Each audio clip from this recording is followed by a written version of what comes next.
Fun Fridays number 13. So, what the is going on at Disney right now? I don't know if you guys have noticed this, but it feels like every decision that's been made over the past year at Disney has been terrible. A lot of the movies they've put out recently haven't been great, and the upcoming lineup doesn't look much better. There have been some really crazy and interesting things that have been happening at the Disney parks, and they just did what is, in my opinion, one of the worst things you could possibly do right now by taking out any mention that a character is trans in an upcoming Pixar TV show. All I'm saying is there are some crazy things that have been happening recently surrounding the Disney name, and I just wanted to take this video to talk about them. But first, what's up? My name is Connor McDowell, and I'm currently campaigning to be People Magazine's Sexiest Man Alive for the year 2024. If you like this video, or you think I should be nominated, just click subscribe. One subscribe equals one vote for me to be on the cover of People Magazine's Sexiest Man Alive issue. Also, for some super duper sexy movie reviews, you should follow me on Letterboxd.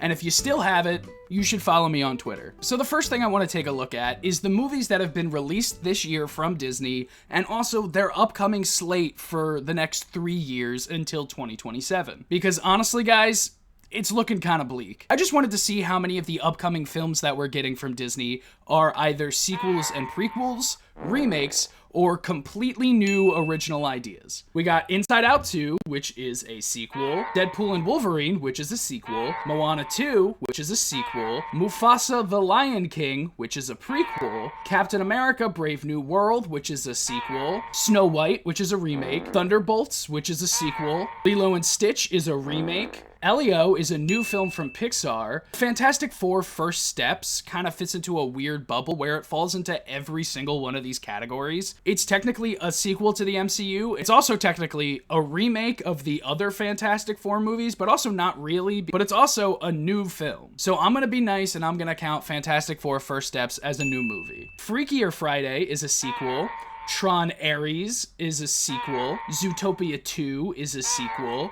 Avatar Fire and Ash is a sequel. Hoppers is a new movie from Pixar. Avengers Doomsday is a sequel. The Mandalorian and Grogu is a sequel. Toy Story 5 is a sequel. Moana is a live-action remake. Untitled Spider-Man sequel, get this, is a sequel. Ice Age 6 is a sequel. Avengers Secret Wars is a sequel. The Incredibles 3 is a sequel. And Frozen 3 is a sequel. This is also not including things like Blade, because we don't entirely know the fate of all of those things yet. So, out of the 24 films that I just listed, 3 of them are new movies. We have Elio, Hoppers, and Fantastic Four. 3 of them are live-action remakes, Snow White, Lilo and Stitch, and Moana. And 18 of the 24 movies coming out within the next 3 years from Disney are sequels or prequels. 18 sequels and prequels coming out of Disney. Do you remember when they used to make their sequels direct to VHS and DVD? Those were good times, I gotta admit. I don't know, all of this is kind of really insane to me, especially when you consider that one of these sequels, Moana 2, wasn't even supposed to be a film. It was supposed to be a television show, and they made it as a television show, and then Disney didn't have anything to put out this year, so they were like, well, let's just splice together the TV show and put it in the movie theaters and no one's gonna notice. But the other thing about Moana 2 is because it was going to be a TV show, they outsourced the majority of the work to a studio in Canada where they don't have to worry about labor unions. I could have sworn that there was some sort of union rule that would go against doing something like this, but I guess there are loopholes to everything, right? Let's take a break from Disney film and dive into the world of Disney theme parks, where there are 3 stories that I want to kind of cover very quickly. 2 of them are quite silly, one of them not so much. So anyway, Disney has created this new character called Tally the Elf, specifically for the Christmas parade, and his whole shtick is that he walks up to random guests, asks them their name, and then yells naughty in their face.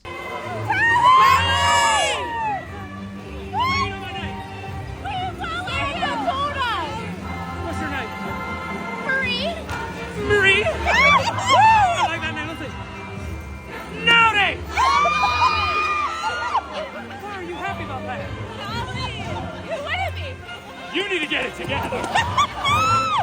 I don't know, it's cute, it's silly, it's funny. Why not? Why the heck not? The actor that plays Tally the Elf blew up on social media from all of these clips going viral that people started to speculate that Disney fired him because they wouldn't allow him to have a big social media presence. And the reason that they think he was fired was because he wasn't in the parade one day. And as somebody who used to work at a theme park and performed in parades, I can tell you there are some times where parade positions just don't get filled because there's simply not enough people that day. The obvious conclusion that I would come to is that the actor was just like not there that day, or maybe they got sick, because God forbid one character not show up in the Disney parade. Come the fuck on. Like, that's crazy. Disney adults just need to calm down because he did not get fired. This was blown completely out of proportion. But something that wasn't blown completely out of proportion that's also really, really funny is the fact that Judy Hopslover snuck into the Disney park recently.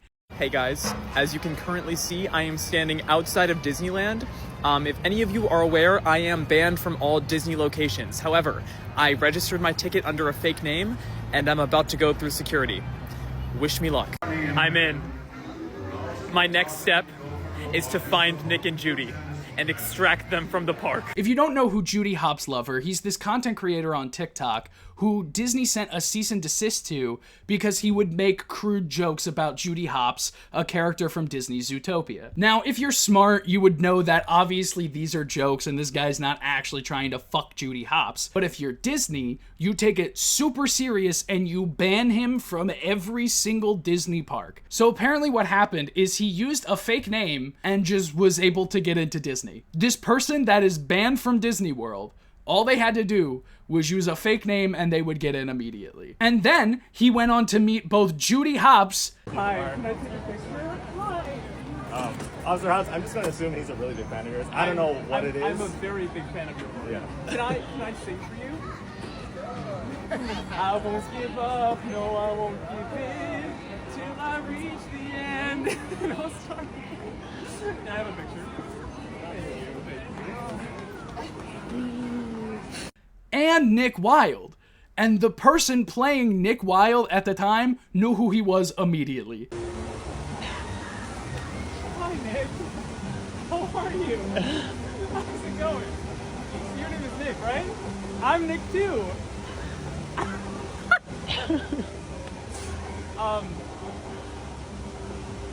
Shake hands?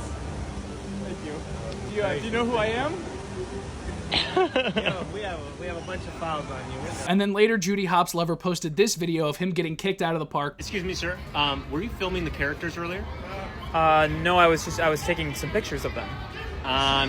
You know, I'm pretty sure we have heard some complaints that you were filming some of the characters. That is not allowed.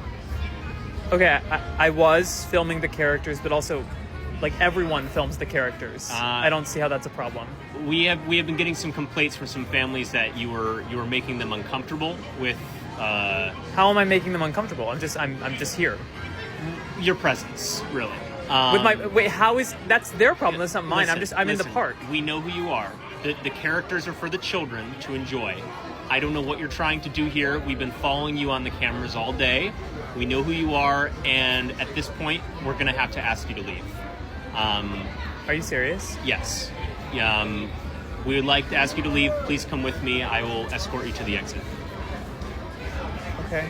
I don't know if it's real. I don't know if he's faking it, because, I mean, he's a performance artist. Do you know what I mean? You can't take anything that happens with them super seriously. If this interaction is real, that makes it really, really funny. But if this interaction is not real, good on him, because he just duped millions of people into believing it. Now on to something that's actually quite serious that's happening at Disney World right now. Disney's Hollywood Studios has decided to move forward building the Monsters Inc. land. Yippee. A few years late on that one, I'd say. Monsters Inc. was the first movie that I saw in movie theaters.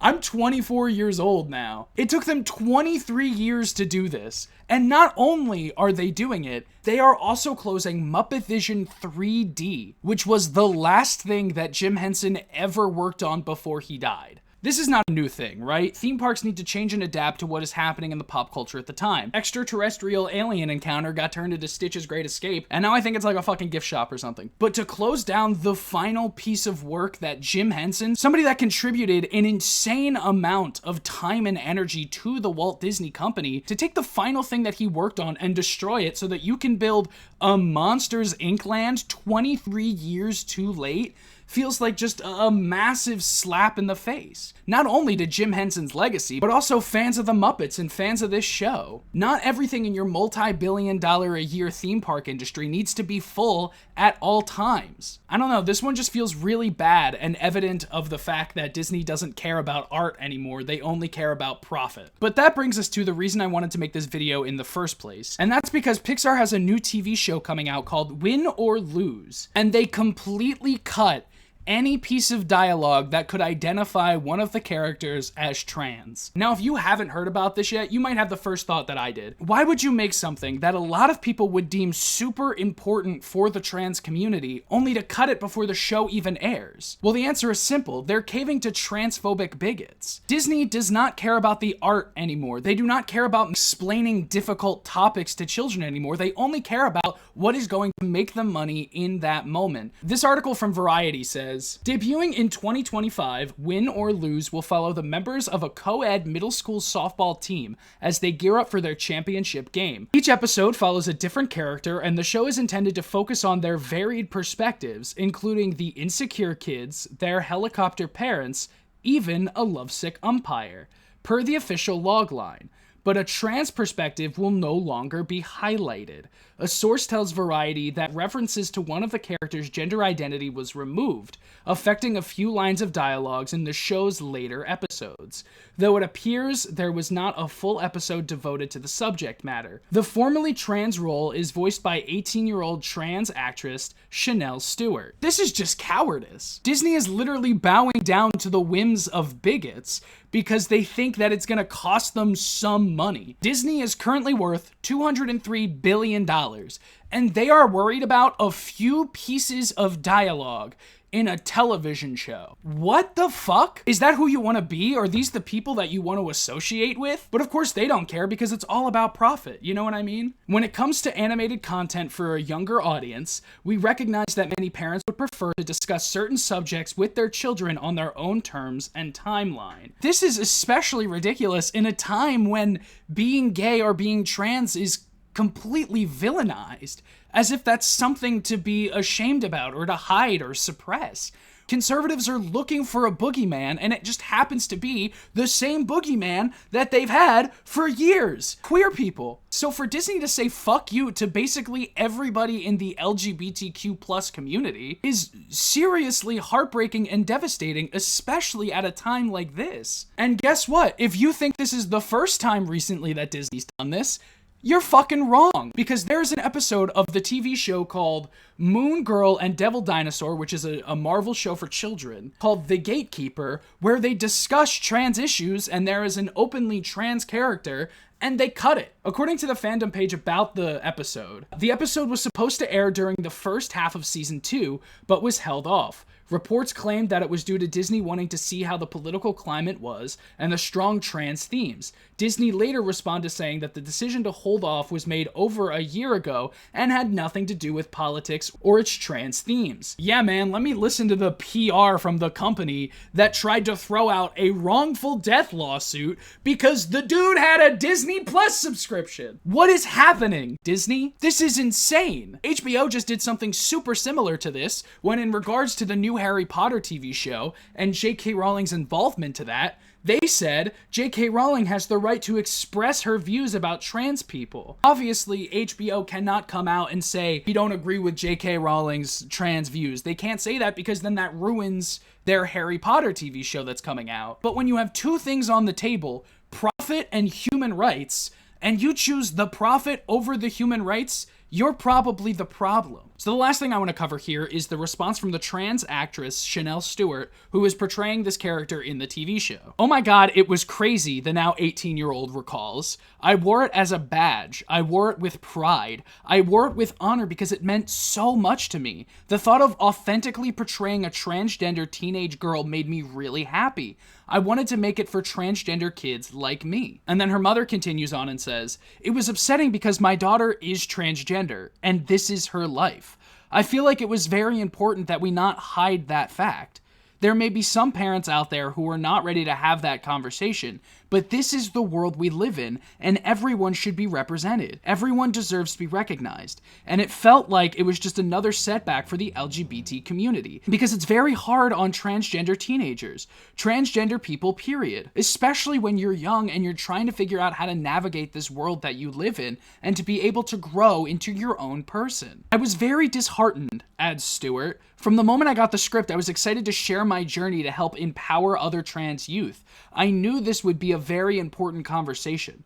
Trans stories matter, and they deserve to be heard. And then Chanel Stewart continues on in the article saying that her character isn't cut from the show, but that the character is just going to be portrayed as cis instead of trans, which is just so gross to do to the entirety of the LGBTQ plus community, completely erasing their identity, invalidating their experiences, saying that representation for transgender people is not as important as the bottom line that we have as a company, which is just so fucking gross. The amount of queer people that I know that love Disney is astonishing. So instead of uplifting the people in your fan base, you're basically deciding to say fuck you. And to me personally, that's disgusting. I'm sorry to end a Fun Friday video on such a negative note, but yeah, that's gonna be it for me today. If you liked this video, don't forget to click like and subscribe if you think I should be nominated to be People Magazine's Sexiest Man Alive for the year 2025. This week's Funny Boy of the Week goes to Aga for sending me this meme. If you want to be Funny Boy of the Week, all you have to do is follow me on Instagram and DM me a meme or a TikTok or anything that you think is funny. And if I think it's funny, then you potentially could be Funny Boy of the Week. You can also follow all of my other social media, including my Letterboxd and my Twitter. And if you want to become a bigger part of this community, you can join my Discord. The links for all of those are in the description down below. I'm Connor McDowell, and I'm gonna go watch a real Disney movie from the golden age of cinema,